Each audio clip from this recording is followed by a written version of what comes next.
Vamos a continuar, mis hermanos, con el segundo tema de nuestra clase de bibliología. El día de hoy vamos a ver, mis hermanos, lo que se denomina la inspiración de las escrituras.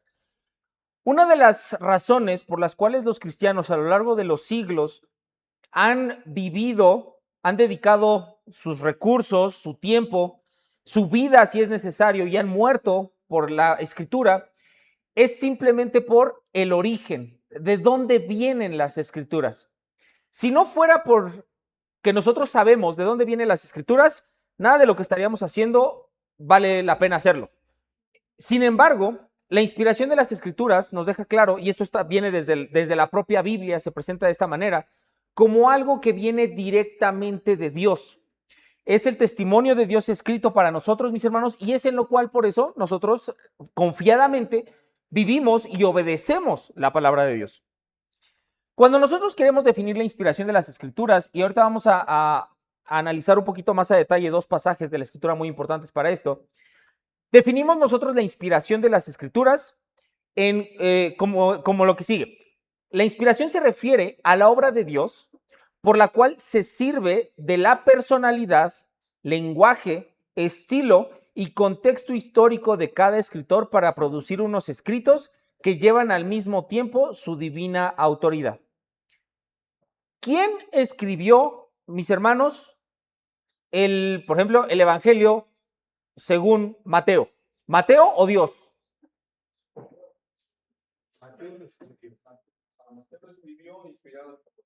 Por Dios.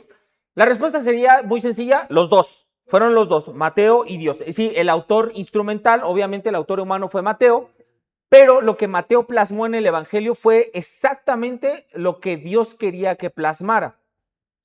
Cuando tú estudias un poco más a detenimiento las escrituras y te vas libro por libro, te vas a dar cuenta, y esto es una trampa a veces, por ejemplo, de la traducción, por ejemplo, de la Reina Valera. Podríamos parecer, por el tema, el lenguaje que utiliza la Reina Valera, podríamos pensar que la Biblia fue escrita por una sola persona, porque usa el mismo tipo de español. Sin embargo, cuando analizamos ya más a detenimiento cada libro, nos vamos a dar cuenta que cada autor, que cada libro tiene su propio estilo. Por ejemplo, retomando lo de los evangelios, cada evangelio tiene su propio estilo. Mateo es muy obvio que tiene en mente escribirle a judíos porque utiliza mucho el Antiguo Testamento. Él da por hecho que su público original sabe el Antiguo Testamento.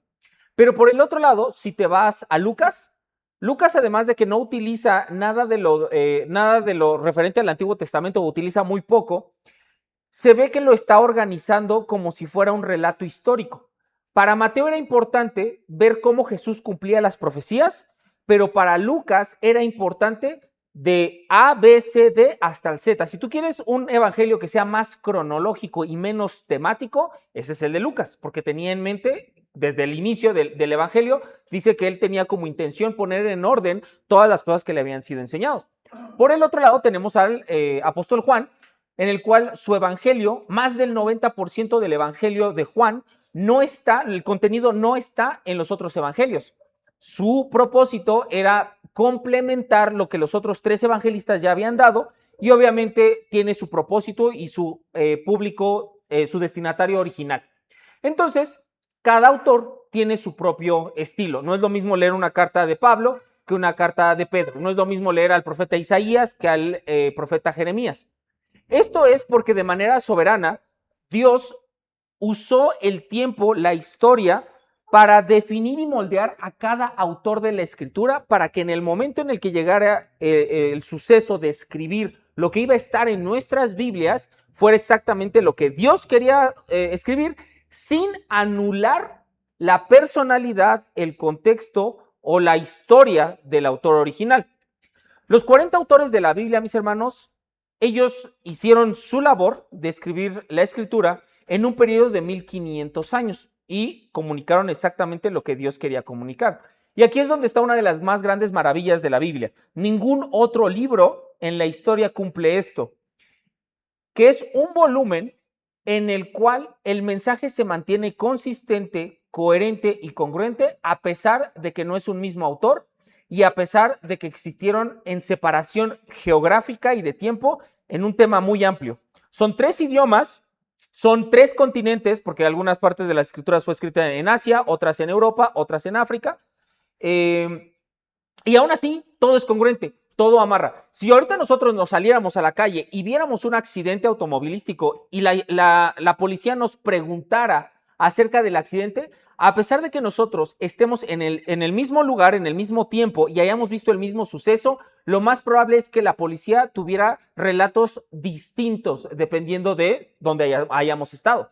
Por lo tanto, es un gran milagro en la escritura. Probabilísticamente es tan minúscula la posibilidad de que esto haya ocurrido por el azar, que nosotros vemos como estos 40 autores a lo largo de 1500 años fueron dirigidos por Dios para escribir su mensaje y que nos llega hasta el día de hoy. Son 40 autores más o menos, y esto más o menos porque hay unas porciones de la Biblia que no estamos muy seguros de quién las escribió, pero que no es indispensable saberlo porque finalmente sabemos que Dios la escribió durante 1500 años. ¿Cuál fue el primer libro de la Biblia en escribirse, mis hermanos?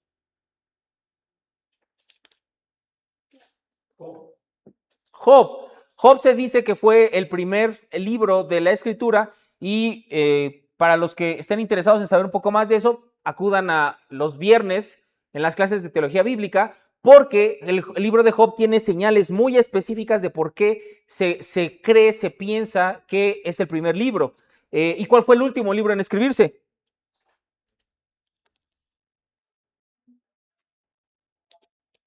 ¿No?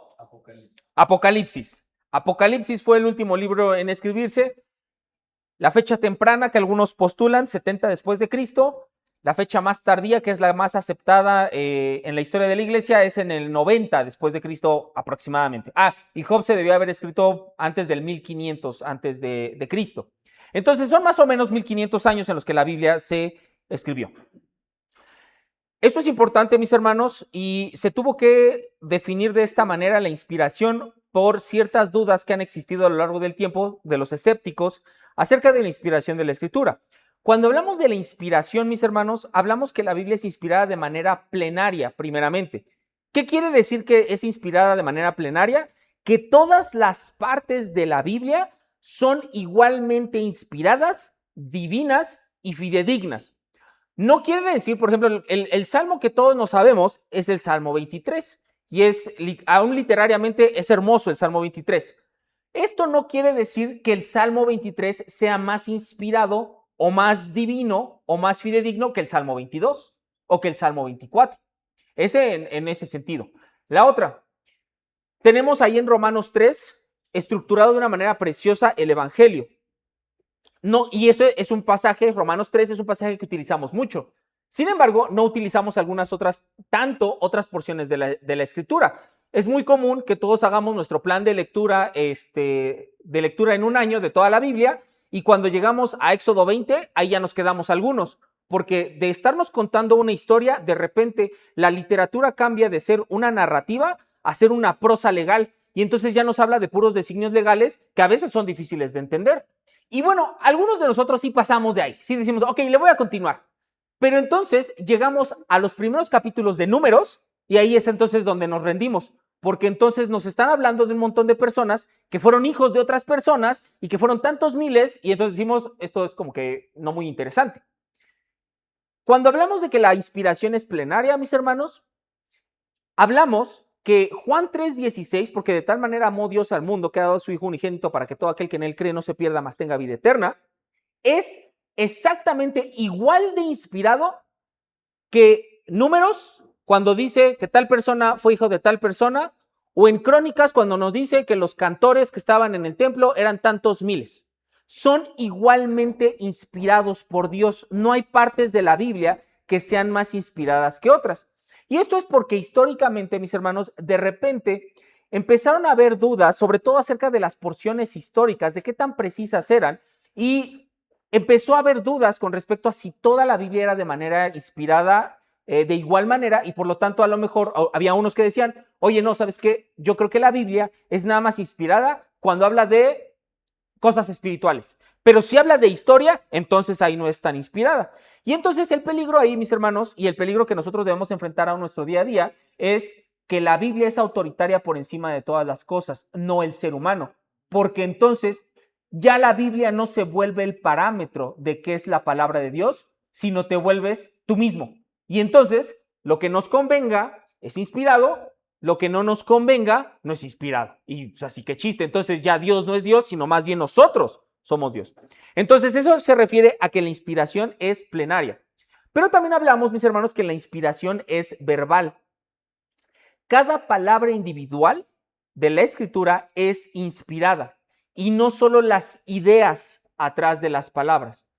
No nada más es el conjunto de doctrinas el que da la Biblia que es inspirada, sino cada una de las palabras. Y por eso es que al estudiar de profundidad la escritura, de repente se vuelve de interés hacia nosotros el conocer algo de los idiomas originales, porque cada oración, cada palabra y la estructura en la que Dios las inspiró tiene una razón de ser. Y por eso es que un estudio correcto de la escritura no nada más agarra la idea de un pasaje, sino realmente la estructura. ¿Y qué crees? Que si quieres estudiar de manera detenida y precisa la Biblia, y ya habrá un momento en el que hablemos un poco de hermenéutica, vas a tener que saber hermenéutica, que diga gramática.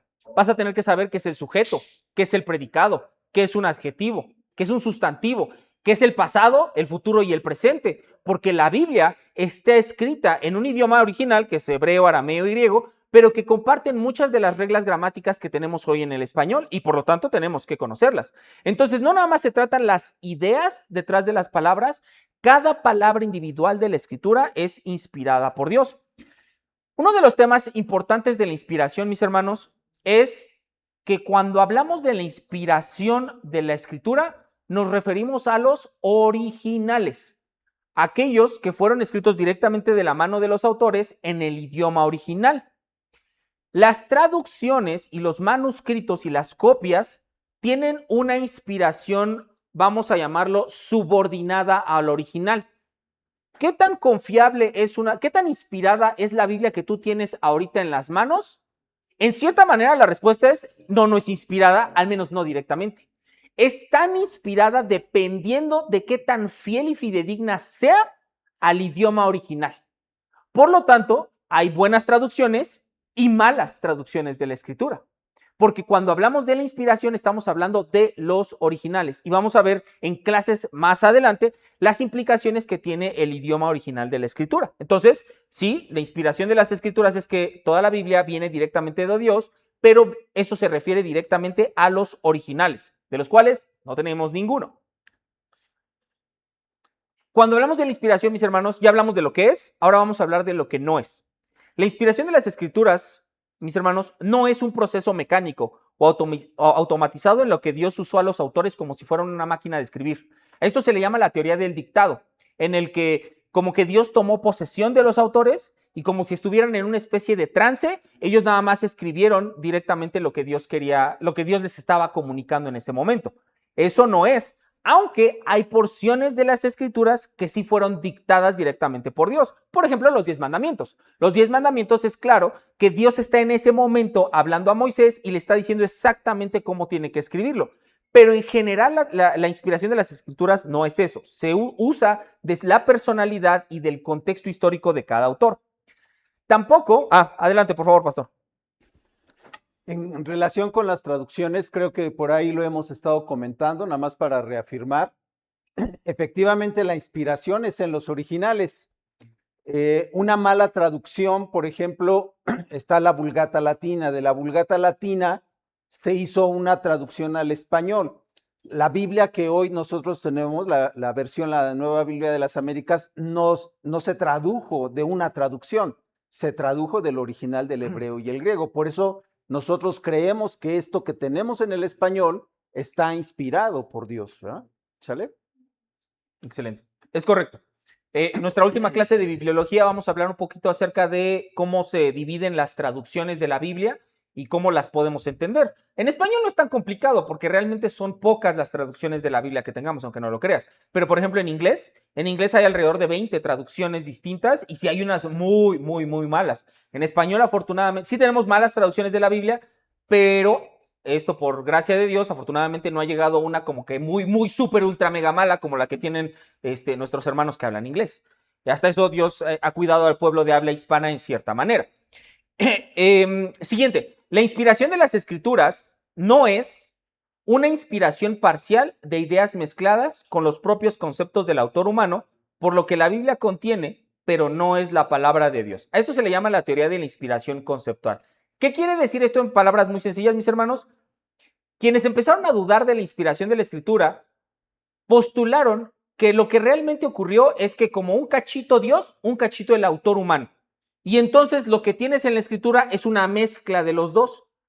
Y esto también es muy conveniente para la mente humana, porque entonces, cuando entras y estudias la Biblia, tu búsqueda es saber si lo que estás leyendo es palabra de Dios o palabra del autor.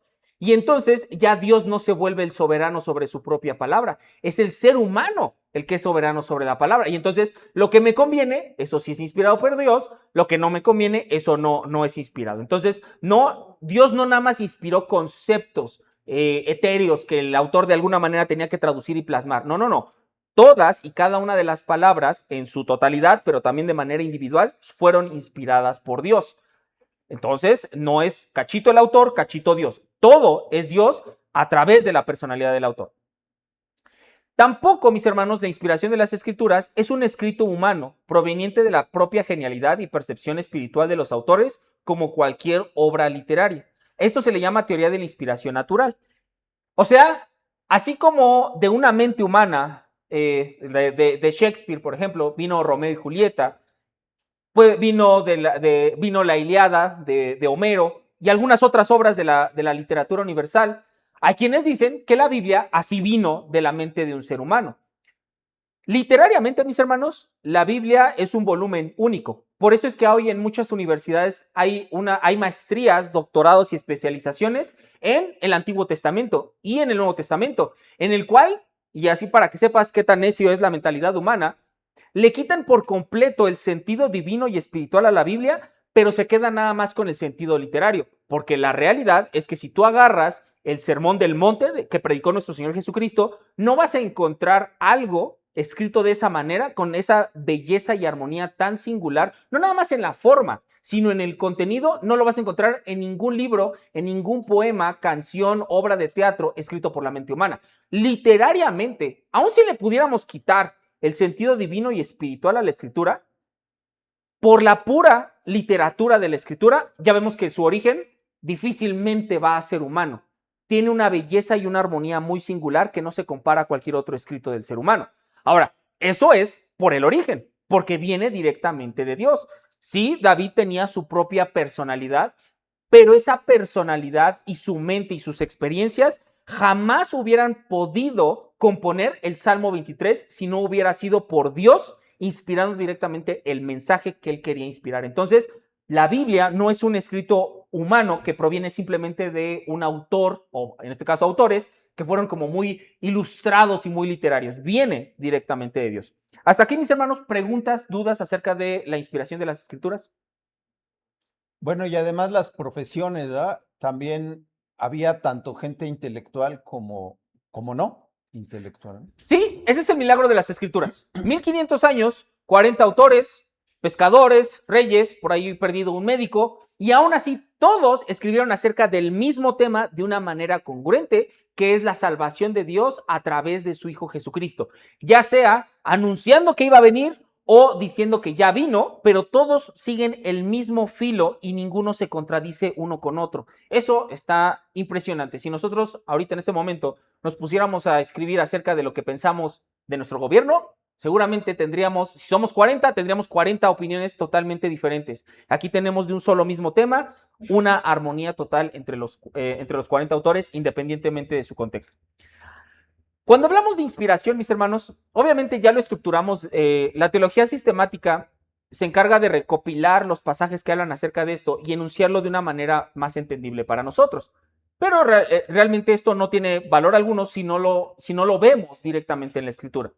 El pasaje principal, no es el único, pero el pasaje principal que habla acerca de la inspiración es 2 de Timoteo 3, 16, 17. El contexto de 2 de Timoteo, mis hermanos, son unas instrucciones finales para el ministerio de Pablo como pastor. Antes de este versículo, Pablo le recuerda a Timoteo que él desde la niñez ha conocido las Escrituras y que esas Escrituras dan la sabiduría para que él conozca la salvación que es a través del Evangelio de Jesucristo. Habíamos hablado que la Biblia es la que nos da acceso al Evangelio porque lo contiene. Después de ese pasaje viene 2 Timoteo 3, 16 y 17, que es: toda escritura es inspirada por Dios y útil para enseñar, para reprender, para corregir, para instruir en justicia, a fin de que el hombre de Dios sea perfecto, equipado para toda buena obra. Habíamos dicho que la inspiración de la escritura es plenaria. ¿Por qué? Porque 2 Timoteo 3, 16 nos dice cuánto de la escritura es inspirada, no la mitad, no un tercio, no nada más aquello que habla de cosas espirituales, toda. Toda la escritura es inspirada. Este término de inspirado por Dios en el griego es theopneustos. Y sí, en el español nosotros entendemos el término inspiración, pero si somos un poquito más precisos, se refiere a que la escritura es exhalada por Dios, es soplada por Dios. Y el tema inspiración es que los autores, vamos a llamarlo que Dios hace la exhalación y los autores hacen la inhalación para precisamente escribir exactamente lo que Dios quiere. Y esa escritura, mis hermanos, se tiene que memorizar, uno tiene que meditar en ella, tiene que enseñarla, pero tiene un elemento práctico, tiene una función. Toda escritura es inspirada por Dios, toda viene de Dios y por lo tanto es útil para enseñar, nos muestra claramente quién es Dios, su carácter, cómo es que decidió él salvar a la humanidad, cómo es que empezó la creación desde el Génesis. Y obviamente, si nos está mostrando lo que sí es, nos va a enseñar lo que no es, nos va a hacer distinguir la verdad del error. Por eso es que también es útil para reprender, para corregir, para detener la maldad. No ha habido un volumen en toda la historia humana que detenga más la maldad históricamente que la Biblia, aún en aquellos que no creen en ella. Porque ha habido en la historia muchos que profesan la enseñanza de la Biblia sin realmente creerla, pero simplemente las normas que da para la vida humana son suficientes para frenar el pecado.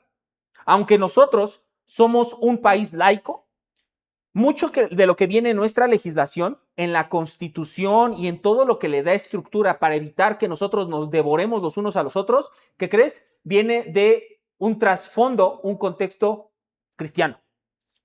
El ser humano, aún el ateo, aún el inconverso, le debe muchísimo a la palabra de Dios porque prácticamente hoy en el 2026 es lo que ha moldeado y le ha dado estructura a muchas regiones del mundo para que no nos devoremos los unos a los otros. Aquellos países que nunca han sido influenciados por el evangelio en su historia son los países que en todos los sentidos, desde el moral, económico, espiritual, son los en los que están peor. Y literal, hay unos en los que se comen unos a los otros. La Biblia ha moldeado la historia humana para incluso detener la maldad y promover el bien. Entonces, tiene un fin la escritura que es para enseñar, para reprender, para corregir, para instruir en justicia. El término de honrar y obedecer a Dios está automáticamente ligado al conocimiento de las escrituras. Tú no puedes decir que obedeces a Dios y ser un ignorante de las escrituras, porque es necesaria la escritura para que tú puedas obedecer a Dios. Es útil para instruir en justicia. Sí te dice lo que está mal, pero tampoco la Biblia es nada más un conjunto de reglamentos para evitar que te la pases bien y no te diviertas y no sonrías y no hagas, que por cierto, eso no está en la Biblia. Pero la Biblia no nada más es un conjunto de prohibiciones. Es un conjunto de la sabiduría de Dios en la cual si empleamos todo aquello que Dios nos dice que es bueno, no nada más vamos a estar glorificando y honrándolo. Cuando estudiamos, por ejemplo, los libros de sabiduría, específicamente Proverbios o Eclesiastés, y agarramos esos principios y los aplicamos en nuestra vida, no es Dios impidiendo que la pasemos bien, es Él dándonos su sabiduría en la vida que Él generó en nosotros y en el mundo que Él creó para que nosotros podamos disfrutarlo. Créeme que cuando sigues los preceptos de Proverbios y Eclesiastés, tu vida aumenta la posibilidad que la disfrutes más. No solo es un Dios que no quiere, no solo no es un Dios que no quiere que nos divirtamos, quiere que disfrutemos plenamente de la vida que Él nos dio y nos da instrucciones para seguirla. Entonces, cuando empezamos la clase pasada, habíamos dicho que la Biblia es suficiente y es necesaria. Suficiente, y este es un pasaje que habla mucho acerca de la suficiencia de la Escritura, porque realmente fuera de este volumen no necesitamos nada más para conocer a Dios. Y el propósito final de enseñar, de reprender, de corregir, de instruir en justicia es a fin de que el hombre de Dios sea perfecto, equipado para toda buena obra. En el momento en el que nosotros como creyentes, mis hermanos, abandonemos nuestra necesidad y dependencia de la Escritura, ya hay una incoherencia total en nuestra vida. Porque aunque sí nosotros somos santificados y justificados por medio de Cristo, la realidad es que ese corazón transformado que produce en nosotros va a producir un hambre y una dependencia de las Escrituras. No se puede que el hombre de Dios sea perfecto sin la Escritura. Necesita la Escritura para esa perfección.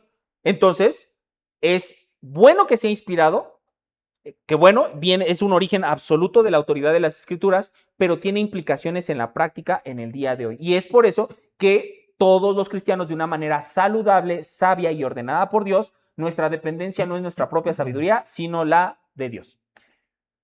Siguiente pasaje con respecto a la inspiración. Este es 2 de Pedro 1, 19 al 21. Dice así: y así tenemos la palabra profética más segura, a la cual ustedes hacen bien en prestar atención, como a una lámpara que brilla en el lugar oscuro hasta que el día despunte y el lucero de la mañana aparezca en sus corazones. En un mundo en el que de repente parece ser que nada es verdad, vivimos en una sociedad en la cual se profesa un relativismo en todos los aspectos, cada quien tiene su propia verdad.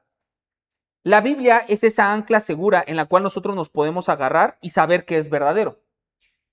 Aquí lo que me llama la atención es el contexto y específicamente quién es quien está escribiendo estas palabras, que es el apóstol Pedro. Vamos a hacer así un recuento rápido de algunas de las experiencias de Pedro. Pedro lo llamaron directamente estando como pescador, ¿sale?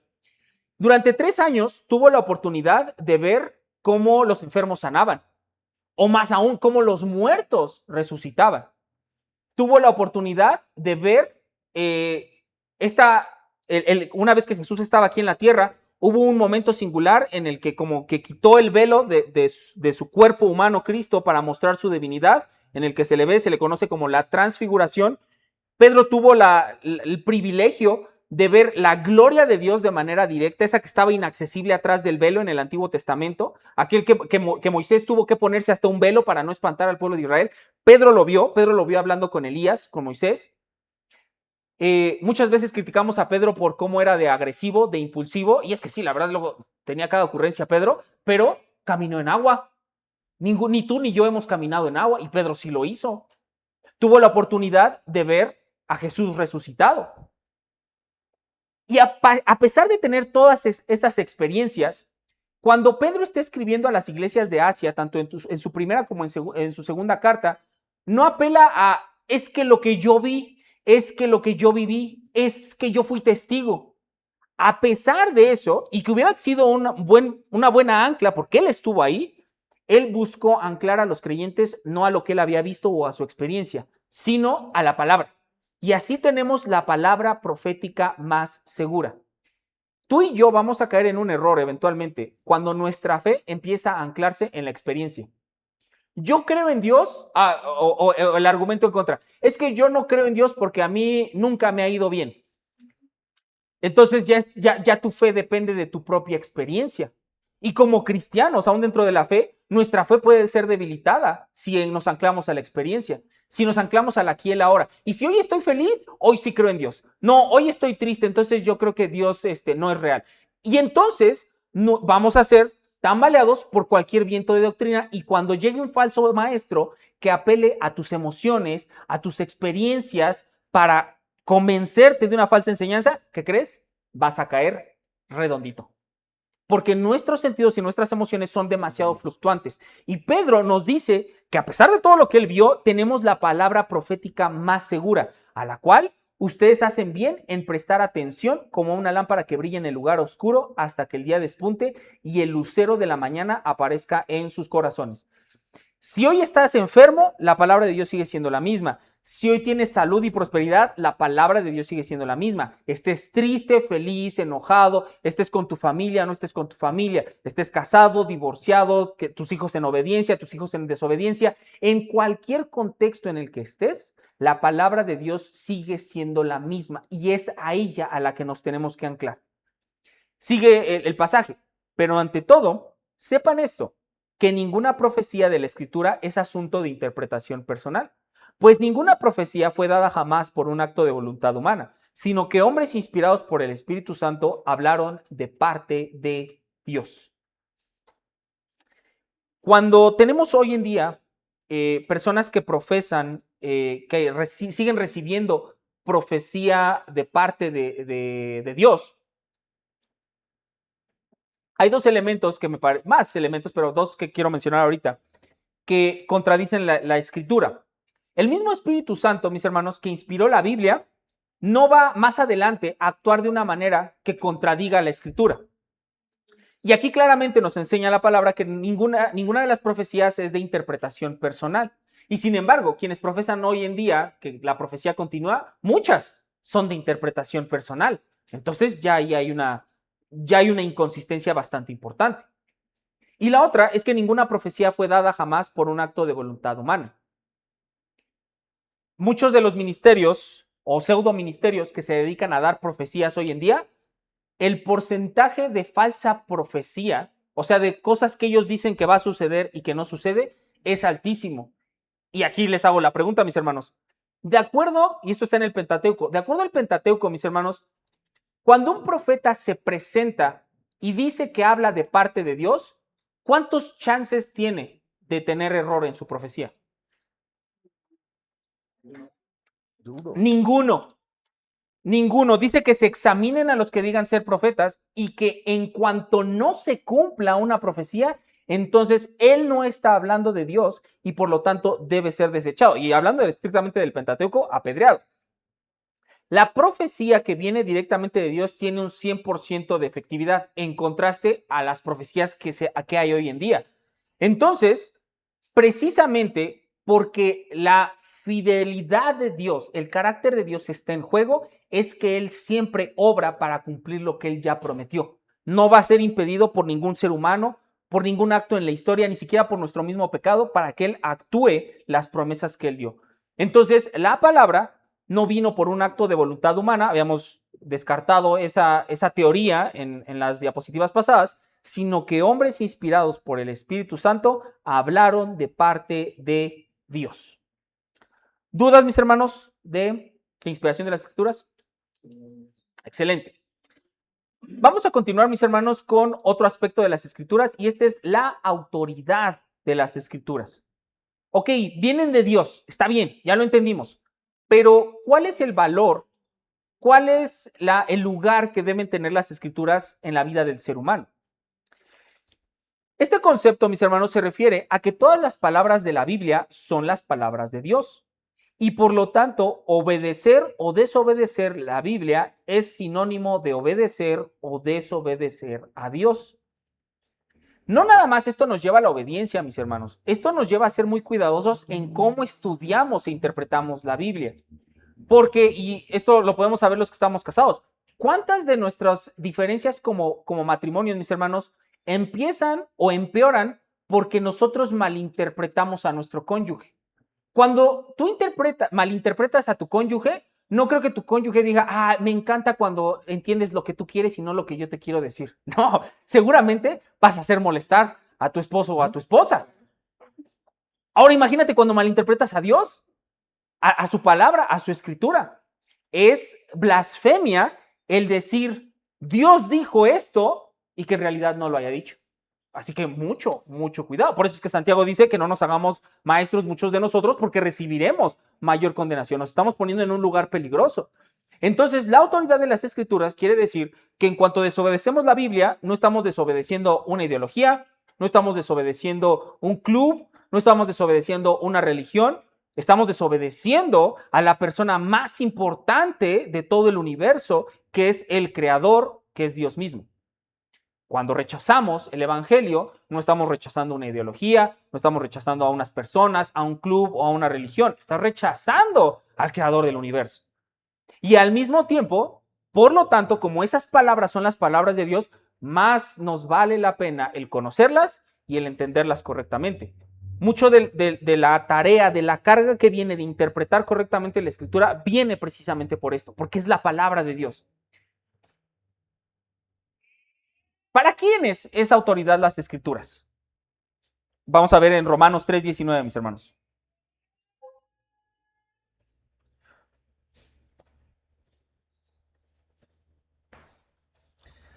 Dice Romanos 3:19.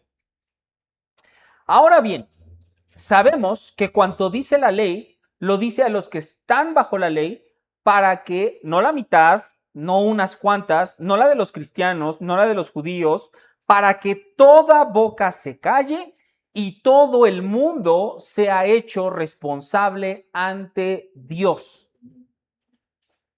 Su alcance, mis hermanos, de las Escrituras es universal. No hay ser humano al que no le aplique la autoridad de las Escrituras.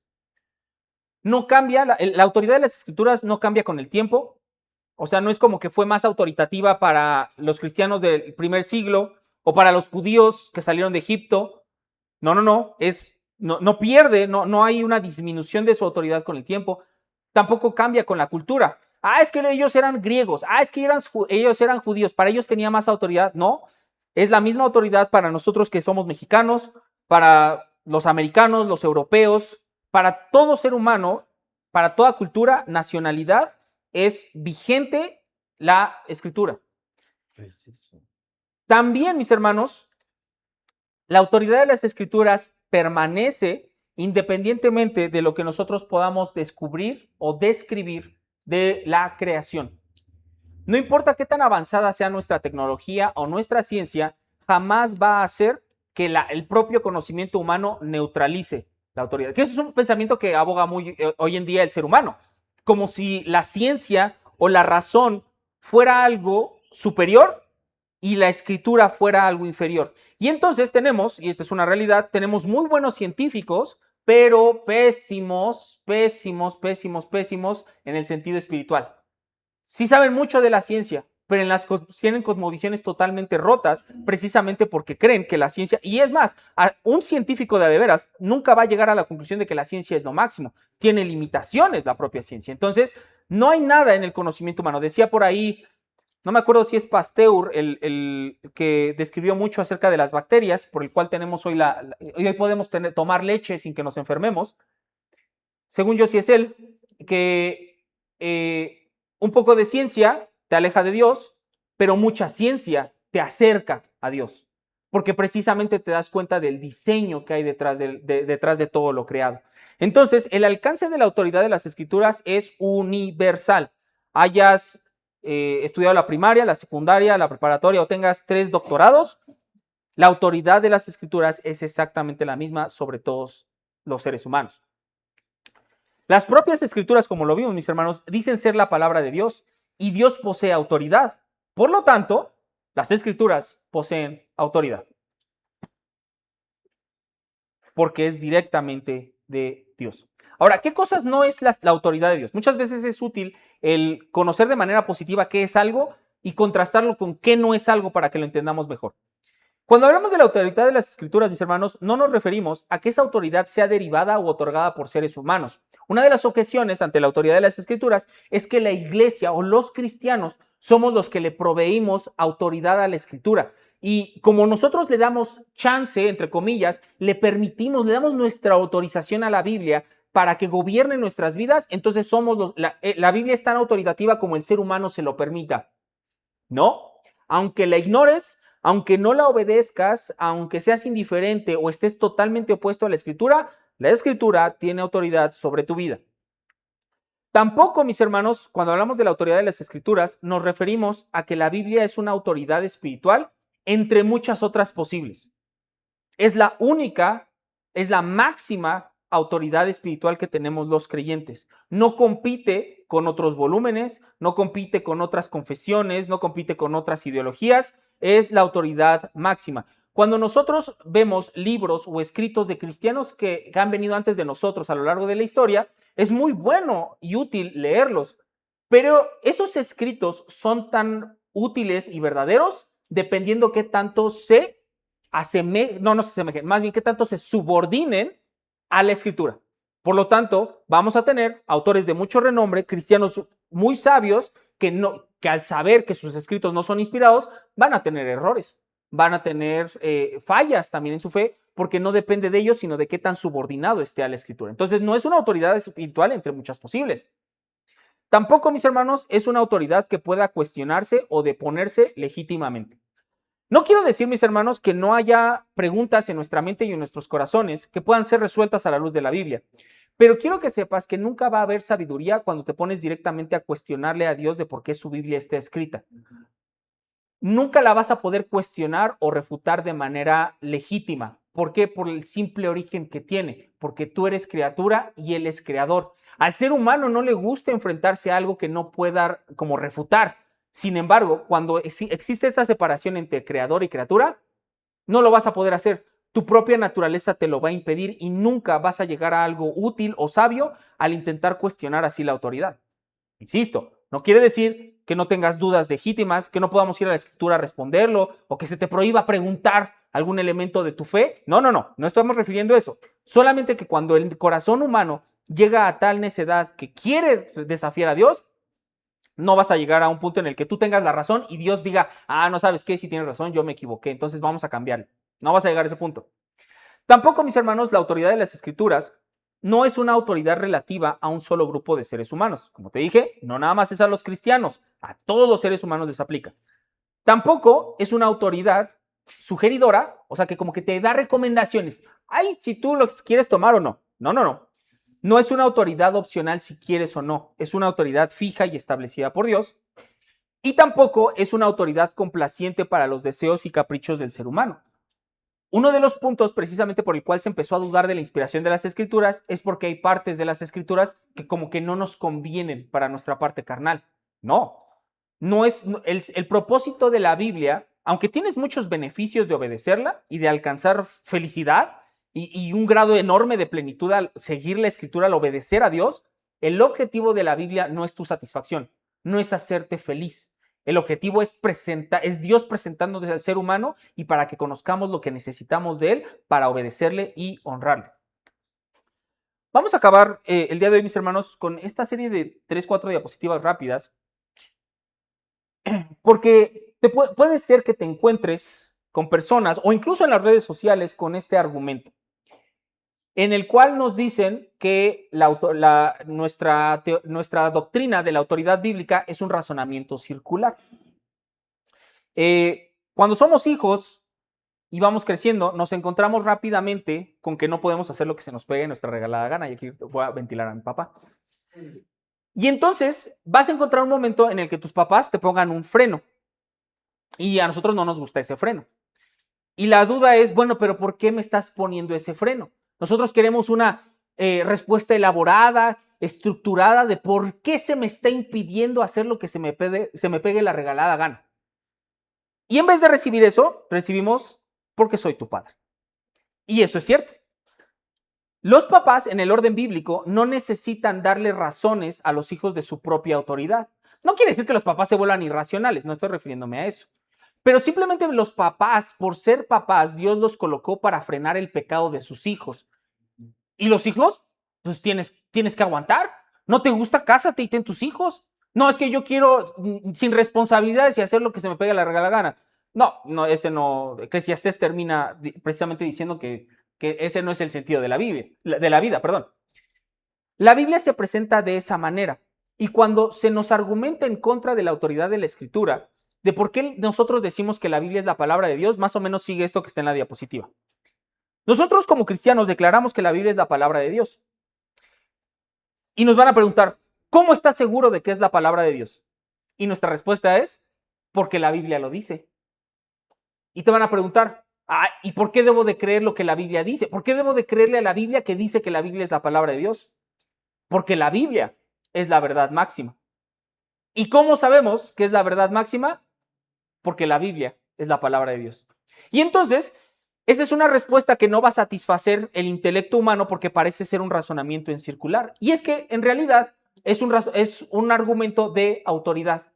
Todos vamos a dar razón de nuestra propia vida, de lo que hacemos y dejamos de hacer, de lo que creemos y no creemos, simplemente por una razón de autoridad. Porque así es como nos van a buscar refutar los inconversos.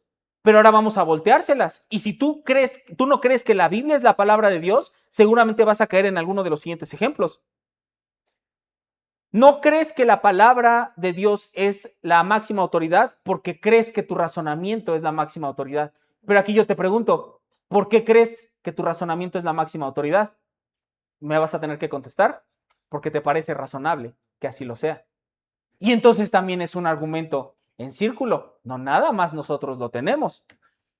Yo no creo que la Biblia es la máxima autoridad porque la lógica es la máxima autoridad. Ah, ok. Ahora te pregunto, ¿por qué crees que la lógica, que tu lógica es la máxima autoridad? Porque es lógico que así sea. También tienes un argumento circular y te das cuenta que es uno más endeble que el que yo te presenté. El tema de los sentidos. Yo no creo en Dios porque no lo veo, no lo escucho, no lo percibo. Ah, ok. Yo no creo en Dios porque los sentidos, yo no creo en la autoridad de la Biblia porque los sentidos humanos son la máxima autoridad para saber lo que es real. Que esto es muy fácil de refutar. Hay muchas cosas en la naturaleza en la cual los sentidos nos engañan. Ok, ¿por qué tú crees que tus sentidos son lo máximo, es la máxima autoridad? Porque mis sentidos nunca han descubierto algo que no es real. Y entonces también es un razonamiento en círculo. Porque así como el ser humano le duda a la palabra de Dios, mis hermanos, hay muchas cosas que damos por hecho y que no estuvimos ahí. Damos por hecho que nuestra constitución es la constitución que debe de ser, pero ¿a poco has tenido en tu mano directamente la constitución mexicana? Sabemos que los bebés nacen de un espermatozoide y un óvulo, y los científicos se aferran a eso, y casi ningún científico ha visto la unión de un espermatozoide y un óvulo. Lo creen por fe, porque alguien lo describió. Y el último argumento, no existe algo que sea una máxima autoridad. No existen las verdades máximas. ¿Por qué? Porque no conozco alguna autoridad que lo sea. Y nuevamente tenemos un razonamiento en círculo. ¿Qué implica esto para nosotros, mis hermanos? Y vamos a retomar con esta diapositiva la siguiente clase. La Biblia, mis hermanos, gobierna todas las facetas de la vida y todo ser humano es responsable de creerla y obedecerla. Dios es amor, salvador y misericordioso. Sí, sí, sí. Pero a la par también es el creador, es el Señor y dueño de toda vida humana. Por eso es que a lo largo de la historia los cristianos nos hemos dedicado a predicarla, enseñarla, traducirla y hacerla disponible para que todo ser humano conozca que está bajo la autoridad de Dios y no puedes escapar de él. Vamos a ver, mis hermanos. Señor Padre bendito, muchas gracias por este tiempo. Te agradezco por la vida de mis hermanos. Ayúdanos a someternos más a autoridad, a tu palabra, y llévanos a que esto gobierne nuestras mentes y nuestros corazones en todo momento. En el nombre de tu amado Jesús te lo rogamos y agradecemos. Amén.